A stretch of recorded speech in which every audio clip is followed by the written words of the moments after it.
होलिका दहन घटना की सच जान करके आप भी हैरान हो जाएंगे। आपके पैरों तले जमीन खिसक जाएगी। आधे मिनट के लिए आप इस कथा को कहानी को सुने, जो मनगढ़ंत कहानी, जो कपोल कल्पित कहानियां बनाई गई है, जो इस प्रकार है। प्रहलाद हिरण्याकश्यप का लड़का था। वह विष्णु का बहुत ही बड़ा भक्त था। हिरण्याकश्यप इसे पसंद नहीं करता था, उसे जान से मार देना चाहता था। होलिका के पास एक चादर थी। उस चादर पर किसी भी प्रकार की अग्नि का प्रभाव नहीं पड़ता था। होलिका प्रहलाद को लेकर के आग में बैठ गई। एक बहुत बड़ी आंधी आई। होलिका से उड़कर चादर प्रहलाद को ढक दिया, जिसमें होलिका जलकर मर गई और प्रहलाद बच गया। इसी के याद में होलिका दहन मनाया जाता है। आप गौर से सुने, बड़ी मजे की बात है। इस देश में पाखंडियों ने महिलाओं की अपमान से एक रति भी जगह नहीं छोड़ी है। चाहे विधवा नारी जीवन हो, देवदासी प्रथा हो, चाहे सती प्रथा हो, यहाँ तक कि नारियों के जुए में हार जाना इत्यादि। उसी कड़ी में बहुजन समाज की बहना होलिका की सच कहानी इस प्रकार है। जिला हरदोई उत्तर प्रदेश के राजा अर्थात शासक हिरण्याकश्यप बहुजन समाज से थे, जिनका लड़का प्रहलाद था, जो प्रकृति पूजा करते थे और ढोंग पाखंड से कोसों दूर था। ब्राह्मणों ने षड्यंत्र के तहत प्रहलाद को मिलाया और मदिरा मांस का सेवन करना सिखाया। उस वक्त प्रहलाद की बहुत ही कम उम्र था। उस वक्त हिरण्याकश्यप ने बेटे प्रहलाद को हर रोज हर दिन समझाया करता था कि नशा गलत है, नशा नहीं करनी चाहिए, ये सही नहीं है, तुम्हारा जीवन खराब कर देगा। मगर हिरण्याकश्यप के चुपके से प्रहलाद को विष पान कराने से ब्राह्मणों ने भी बाज नहीं आता था। प्रहलाद को मंदिरा मांस की बड़े पैमाने पर आदत पड़ गई। परिणाम में बेटे प्रहलाद को हिरण्याकश्यप ने लाचार होकर के घर से बाहर निकाल दिया। उसी बीच में हिरण्याकश्यप के बहन होलिका का शादी का दिन मात्र 3 दिन बचा था। प्रहलाद की फुआ होलिका ने सोचने पर मजबूर हो गई। 3 दिन बाद भतीजा प्रहलाद से अब मुलाकात नहीं होगी। भतीजे प्रहलाद के बिना होलिका को अब रहना मुश्किल हो गया।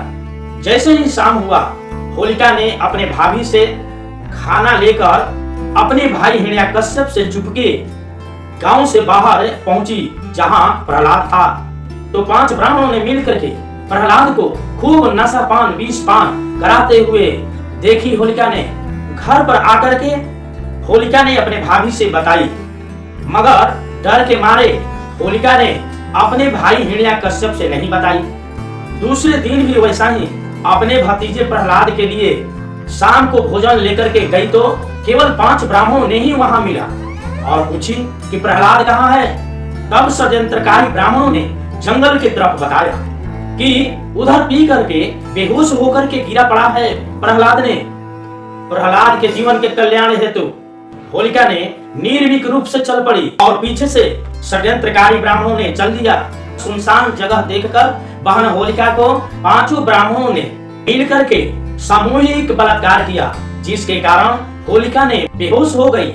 तो फिर 5 ब्राह्मणों ने सोचा कि होश में आकर के अगर होलिका ने घर चली जाती है और अपने भाई हिरण्याकश्यप से बता देगी, तो हम सबको खैर नहीं होगा।